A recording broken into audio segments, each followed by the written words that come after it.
जिस चीज़ का उपदेश किया अपने जीवन में स्वयं मान के और सत्संगियों को या दूसरे देखने वाले लोगों को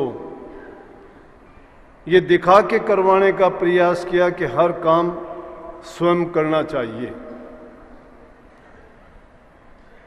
क्योंकि जिस बात को कहते थे उसको प्रमाण के साथ समझाते और बताते भी थे।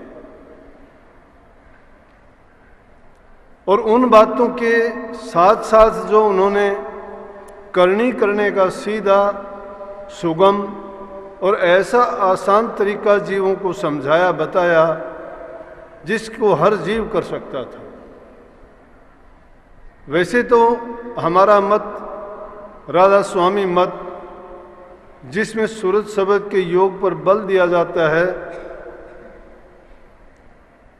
यह है भी ऐसा कि जिसको 8 साल का बच्चा भी कर सकता है और 60 साल का बुजुर्ग भी कर सकता है। लेकिन उन्होंने जिस तरीके से समझाया था, अगर वो कहते थे कि अपना कमा के जो इंसान नहीं खाता है, दूसरे पर वजन बन जाता है, या किसी से किसी भी प्रकार से कोई चीज़ लेके अपने तन के काज, अपनी ज़रूरत के लिए वो उसका प्रयोग करता है, तो वो भी उसका कर्जदार हो जाता है। इसीलिए उन्होंने ज़िंदगी में अगर किसी के घर 2 रोटी भी खाई, किसी के घर मजबूरन जाना भी पड़ा, तो भी उनको ये बात प्रमाणित करके दिखाई। उनसे पहले कहते थे कि रोटी आपके घर ज़रूर खाऊंगा, लेकिन 2 रोटी का पहले आप मेरे से काम करवाओ। कहते थे कि क्यों, ऐसी क्या बात है? कि बोला कि ऐसे तो मैं कभी खाता नहीं हूं। तो भक्ति के मार्ग में गरीबी किसी का रास्ता नहीं रोकती। आज अगर गीत गाते हैं, कहते हैं, ये बात दिलाते हैं याद कि गरीब घर में पैदा हुए थे, खाने के लिए अन्न नहीं था, पहनने के लिए वस्त्र नहीं थे। भक्ति ऐसी जगह ही प्रकट होती है। राजे महाराजाओं के घर में भक्ति और नाम नहीं रहता। कोई भागी जीव होता है जो उनमें जन्म लेता है और वो महापुरुषों की शरण में जाके अगर इस राज को समझ जाता है तो वहाँ भी भक्ति प्रकट हो जाती है। क्यों? कि भक्ति तो सोगान की वो गेंद है, उसको कोई भी ले जा सकता है। ना उसमें कोई जाति बंधन है, ना कोई ऊंच नीच का फर्क है, ना कोई धनवान गरीब का है। उसमें तो पवित्र दिल की जरूरत है, करने के तरीके की जरूरत है। कितने उनके समय की बातें अगर बताई जाएं तो उन बातों को सुन के हम आश्चर्य तो करते हैं, लेकिन मानने के लिए तैयार तो नहीं होते। अगर एक आध बात किसी ने सुनी भी होगी, देखी भी होगी, तो आज उसको गीत के रूप में गाते तो बहुत जोर शोर से हैं कि महाराज जी ऐसा करते थे, उन्होंने ये कहा था। लेकिन आप लोगों से पूछा जाए, उन्होंने ये किया था, उन्होंने ये कहा था, वो ऐसा करते थे, क्या आपने उनको देख के, उनके उपदेश को सुन के कोई बात अपनाई क्या? वो साथ साथ ये भी तो कहते थे कि करनी का मार्ग है, जिसको संतों ने, कबीर साहब ने कहा, ये करनी का भेद है, नहीं बुद्धि विचार, बुद्धि छोड़ करनी कर, तब पावे कुछ साथ। वो शिष्य के लिए भी तो सीधी बात बता के गए थे कि शिष्य को सर्वस्व अपने गुरु को सौंप देना चाहिए। उन्होंने सौंप के दिखाया। क्यों सौंप के दिखाया? कि उनकी ऐसी ऐसी परीक्षा ली गई कि गुरु ने कभी 2 रुपये भी मांगे तो उनको चाहे अपनी थाली गहने धर के 2 रुपये ला के देने पड़े, लेकिन अपने गुरु को ला के दिए। क्या कभी हमने सोचा है कि गुरु के लिए हम भी कभी ऐसा कर सकते हैं? आज तो वो जमाना नहीं है। हर चीज हमारे पास होते हुए भी हम हाथ से कोड़ते हैं, मन में तरह तरह के ख्यालात उठा लाते हैं कि गुरु ने ऐसा क्यों किया। अरे गुरु को ना आपके धन की जरूरत है, ना उसको आप कोई उनकी जरूरत पूरी कर सकते हो। गुरु तो दाता है, गुरु दानी है, गुरु कल्याणकारी है, गुरु भ्रमों का निवारण करने वाला है, गुरु पापों को काटने वाला है। जहाँ वो प्रकट होते हैं वो भूमि पवित्र हो जाती है। उस धरा की मिट्टी भी अगर थोड़ी मिल भी जाए तो भी जीव का भाग्य होता है। कबीर साहब ने कही नहीं क्या कि गुरु के चरण की धूल मस्तक लाग रही, जब वह धूल चढ़ी मस्तक पर दुविधा हो गई दूर। अरे गुरु के चरण की धूल भी अगर मिल जाती है, गुरु के चरण की बात करते हो तो बड़ी दूर की बात है, लेकिन ये तो बाहर की बात है, अंदर की बात भी नहीं है। अंदर में तो अगर पूछना चाहोगे तो गुरु के चरण त्रिकुटी में होते हैं, लेकिन बाहर भी अगर गुरु चरण की रज अगर मिल जाए, इसीलिए ये परंपरा चली कि गुरु के चरणों में मस्तक झुका के आशीर्वाद ग्रहण करते हैं, साष्टांग दंडवत प्रणाम करते हैं। जब ऐसा करते हैं तो उसमें एक तो अपने अभिमान को गिरा देना होता है, और उससे दूसरी ये प्रमाणित बात होती है कि हम आपको समर्पित हैं तन से, मन से और धन से। लेकिन जब हम में समर्पण भाव नहीं है, जब तक हमारे मन के विचार हमें विचलित करते हैं, जब तक हमारा गुरु पर यकीन, विश्वास, श्रद्धा नहीं आया है, जब तक हमने गुरु को परमात्म रूप नहीं समझा है, तब तक लाख हम कोशिश करते रहे, लाख हम ढिंडोरची बन के ढिंडोरा पीटते रहे, हमारी बात मिथ्या हो जाती है। ये एक अलग बात है कि जीव काल के देश में है, ये माया के लिहाज में लिपटा हुआ है, संसार के पदार्थों की इसको आवश्यकता है, जरूरत है, लेकिन गुरु ने उस मार्ग को तो सुगम बना दिया। गुरु क्या कहता है कि जरूरत के मुताबिक संसार के पदार्थों का प्रयोग करो, उपयोग करो, जरूरत है, लेकिन जो संसार में तुम कर्ज लेके आए हो, उस कर्ज को भी तो उतारना तुम्हारा फर्ज है। और इन सब चीजों के बीच में रहते हुए, सभी काम करते हुए ही हम उसे नाम को साधारण रूप से उसका सिमरण करते हुए अपना कल्याण कर सकते हैं। लेकिन हम तो क्या करते हैं, ना इधर के रहते हैं ना उधर के रहते हैं, बल्कि जो लौकिक भक्ति है उसको भी छोड़ देते हैं, उसमें भी हेरा फेरियां लगानी शुरू कर देते हैं। हम अपने आप को बुद्धिमान और चतुर सोच के परमात्मा को धोखा देते हैं, गुरु को धोखा देते हैं। अगर गुरु के सामने, माँ बाप के सामने, वैद्य हकीम के सामने, वैद्य हकीम के सामने मरीज अपना रोग छिपा लेता है, गुरु के सामने शिष्य अपने भेद को नहीं खोलता है, अगर माँ बाप के सामने उसकी संतान अपनी सच्चाई की बात प्रकट नहीं करती है, तो इनका कभी भी किसी भी प्रकार से उनको कोई सफलता और कभी भी उद्धार और कल्याण नहीं हो सकता। बीमार की बीमारी नहीं कर सकती, शिष्य का कल्याण नहीं हो सकता, पुत्र या संतान कभी भी शांति प्राप्त नहीं कर सकती।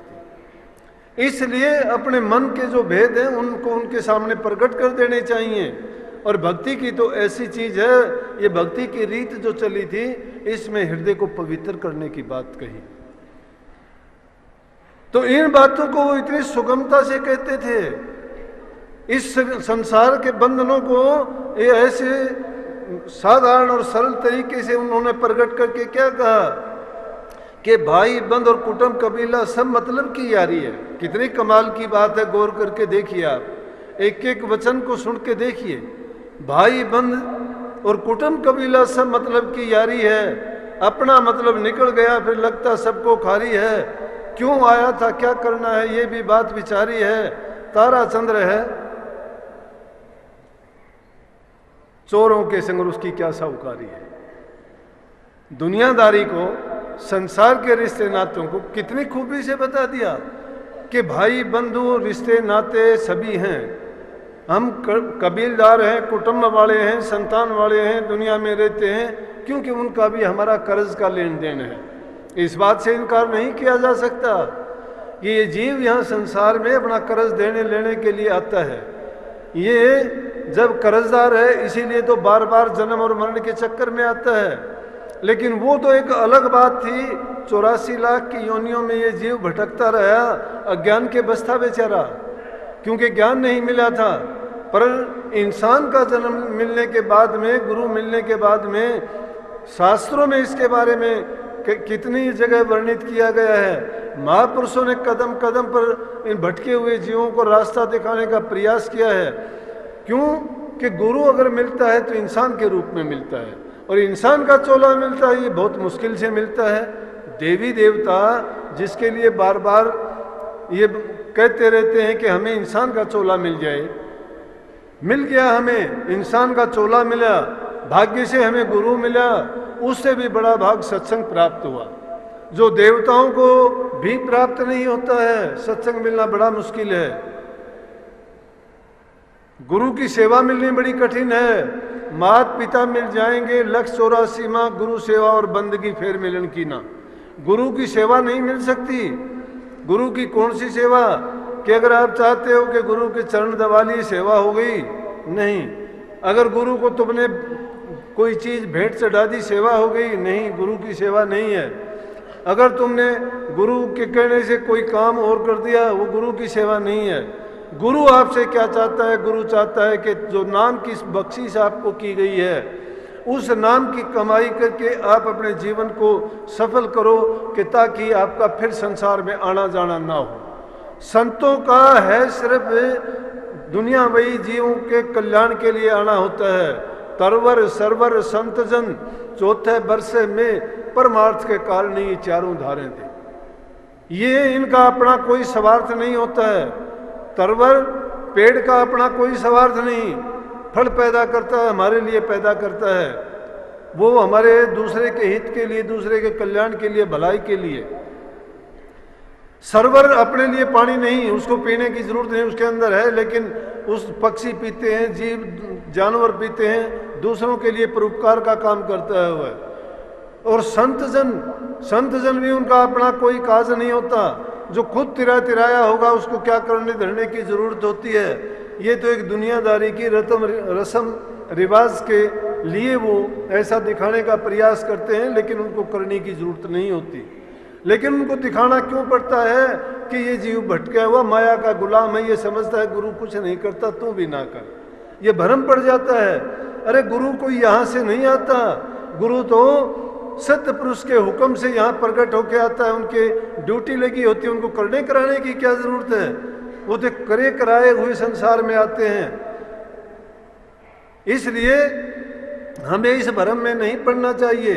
तो उस बात को कितने ढंग से समझाया कि जो चीज जरूरी है संसार में, ये रिश्ते नाते भाई बंध परिवार कुटुंब, ये बंधन है, ये बंधन है। लेकिन है कैसे? ये मतलब के हैं। मतलब इनका क्या मतलब है? मतलब उनका यही है कि किसी का हमें कर्ज देना है, किसी से हमने लेना है।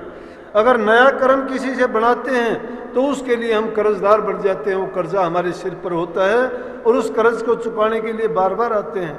लेकिन दुख होता है, अभी थोड़ी देर पहले दर्शनों पे बैठा हुआ था, एक माई अपनी लड़की को लेके आई, जवान लड़की थी, पैरों से अपाहिज थी, वो आके व्हील चेयर पर थी, नज़दीक आई, मैं कहने लगा और आगे आ जा। जब पास में आई तो कहने लगी कि जी क्या, तो या तो इसको ठीक करो, अगर इसको ठीक नहीं करो तो इसको पैरों पे चला दो, अगर इसको पैरों पर नहीं चला सकते तो इसको आप इसके घर भेज दो। कहने का मतलब इसको मर जाने का आप आशीर्वाद दो। मैं कहने लगा आप मुझे पापी क्यों बनाते हो इस चीज़ के लिए? आप इसी चीज़ को नहीं समझते। आप संत सदगुरुओं से जो चीज़ मांगनी चाहिए वो नहीं मांग सकते। आप सत्संग में और ही उद्देश्य लेके आते हो। आपकी इच्छा सिर्फ संसारी और मतलब की होती है। किसी को नौकरी चाहिए, किसी को बेटे चाहिए, किसी को धन चाहिए, किसी को काया का सुख चाहिए, लेकिन ये नहीं सोचते हम कि ये मेरा अपना कर्म है, मेरा अपना कर्म का कर्जा है, ये मुझे देना पड़ेगा। अगर उससे हम कर्जे से बचना चाहते हैं, बचने का प्रयास करते हैं, तो हम कर्जदार यूं के यूं रह जाते हैं। फिर चाहे हमें चाहे कितना अच्छा सत्संग मिलो, कितना बड़ा गुरु क्यों न मिलो, जब तक हमारे कर्म भोग नहीं लिए जाते तब हमें फिर संसार में आना पड़ेगा, कर्म हमारा भोगना पड़ेगा। कर्म का कर्जा जब तक नहीं उतर जाता इस जीव का आना जाना नहीं छूटता। आप कहोगे संतों की शरण में जाते हैं फिर भी नहीं छूटता।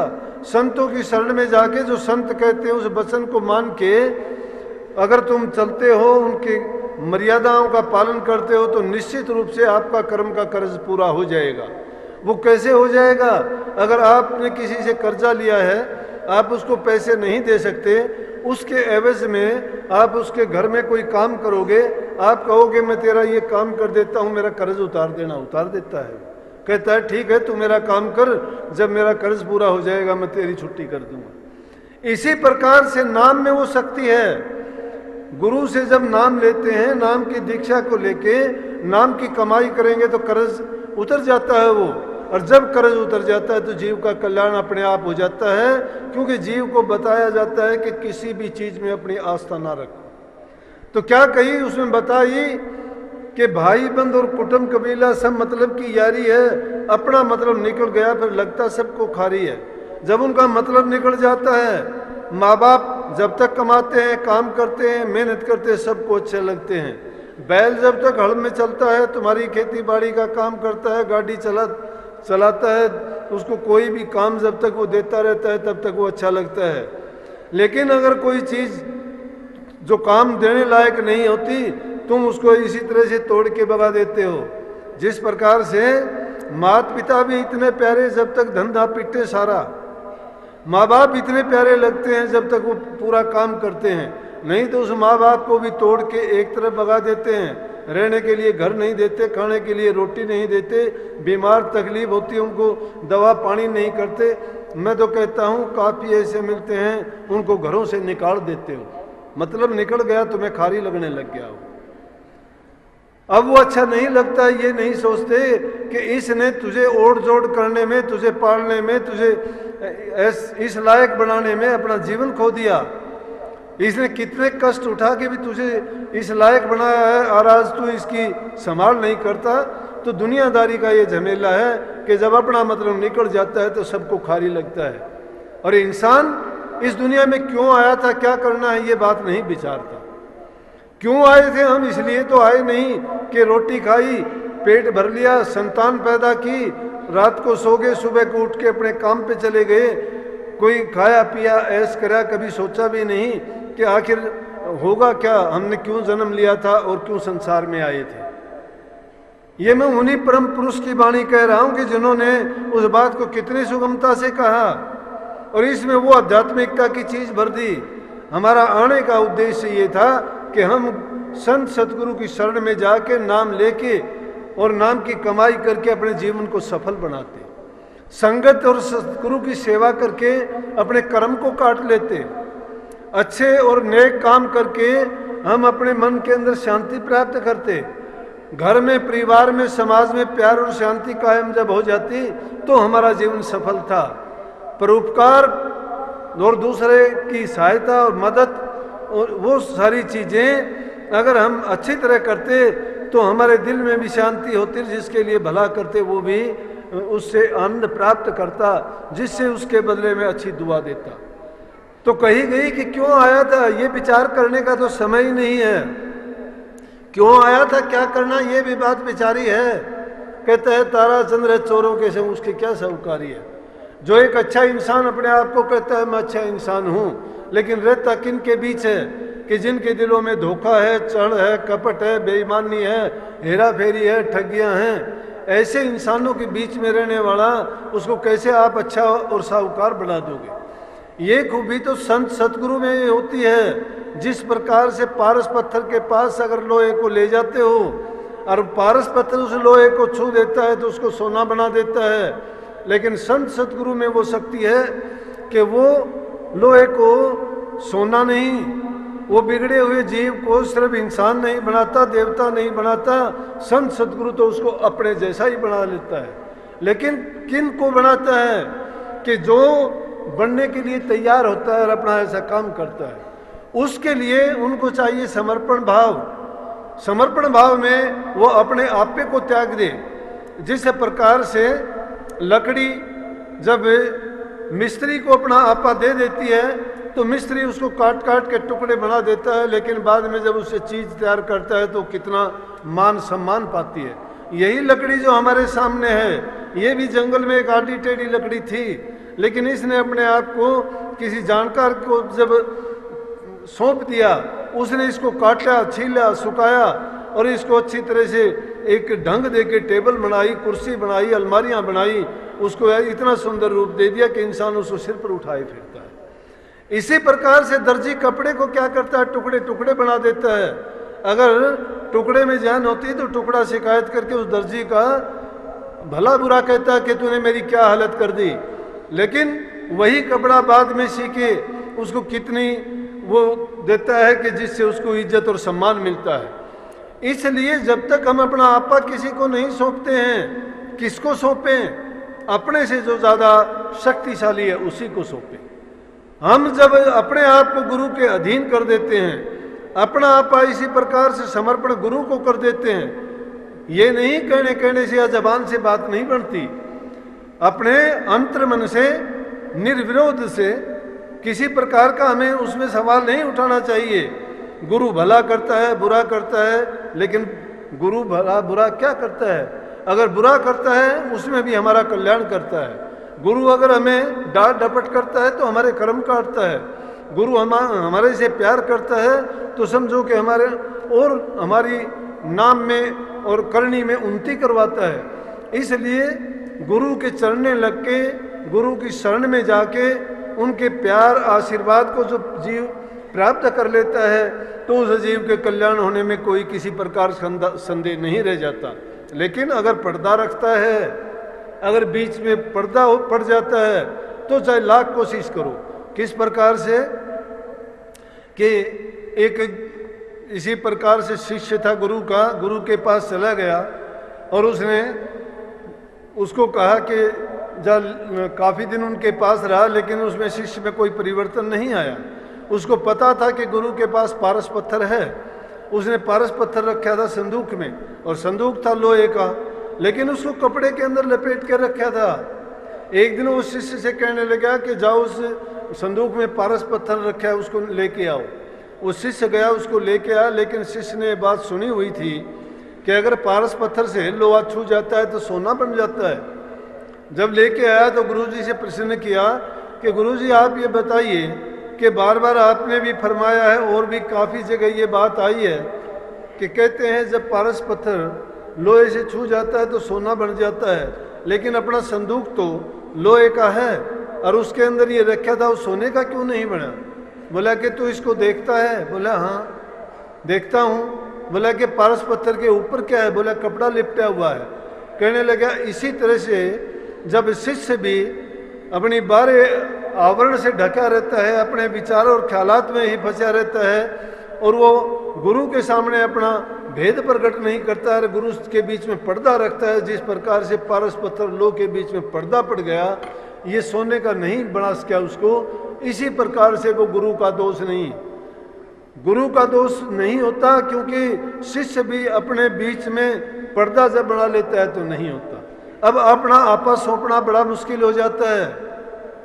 अब इसीलिए हजूर महाराज ने चोर फरमाया है। किसके चोर? दुनियादारी की चीज़ों का क्या चोरना है? अगर ले भी लोगे, एक चीज़ को उठाओगे तुम्हें 10 दे के उसको देना पड़ेगा। कर्ज जिस इंसान का है, तुम ये करके देख लेना कि तुम एक चीज़ किसी की हेरा फेरी से चोरी से करोगे, उसके 1000 गुना आपको देनी पड़ेगी। कुदरत का नियम है, जो जैसा देता है उसको उसका ब्याज सहित तो लौटाना पड़ता है। लेकिन फिर भी हमारी समझ में नहीं आता, हम भूल जाते हैं इस चीज़ को। हम तो सोचते हैं कि खाओ पियो, चोरी करो, हेरा फेरी करो, उसको खा के हम खुश होते हैं कुछ समय के लिए, लेकिन ये नहीं सोचते हैं कि इसका परिणाम बहुत बुरा होगा और इसका परिणाम सिर्फ हमें ही भोगना है, दूसरा कोई नहीं। सुनते हैं तब तो थोड़ा मन में आता है कि हमें ऐसा नहीं करना चाहिए, लेकिन जब दुनियादारी का भाव देखते हैं, उनके ख्यालात और विचार देखते हैं, जिन लोगों के बीच में रहते हैं उन लोगों का रोजाना का ये कार व्यवहार है, तो हम उस कार व्यवहार को छोड़ना कबूल नहीं करते। और वहाँ गुरु का उपदेश, गुरु की शिक्षा हमें निक्की और फीकी लगती है, लेकिन गुरु का उपदेश अगर मान जाए, और इसीलिए तो कहा कि शिष्य का भ्रम निकलना चाहिए। अरे सूर्य उदय होने के बाद कभी रात्रि दिखाई नहीं देती, चाहे कितना भी अंधेरा क्यों ना कर लो। अगर सूरज नहीं उगता है तो चाहे तुम कितनी भी रोशनी क्यों ना कर लो, सारे संसार को प्रकाशित नहीं कर सकते। लेकिन जब सूर्य उदय हो जाता है तो अंधेरा गायब हो जाता है, रात का कहीं भी अंधेरा नहीं रहता। तुम लाख कोशिश करो, बादल चाहे सूर्य को ढक लो, फिर भी प्रकाश हो जाता है। इसी प्रकार से गुरु का ज्ञान तो उससे लाखों करोड़ों गुना ज़्यादा है। जिसके हृदय में गुरु के ज्ञान का प्रकाश हो जाता है, फिर उसके हृदय में पाप, बुराइयाँ, निंदा, चुगली और ये पाप कर्म कैसे बाकी रह जाते हैं। ये बात इस बात को प्रमाणित करती है कि उन्होंने गुरु की शिक्षा को, उपदेश को अंगीकार नहीं किया। जो गुरु की शिक्षा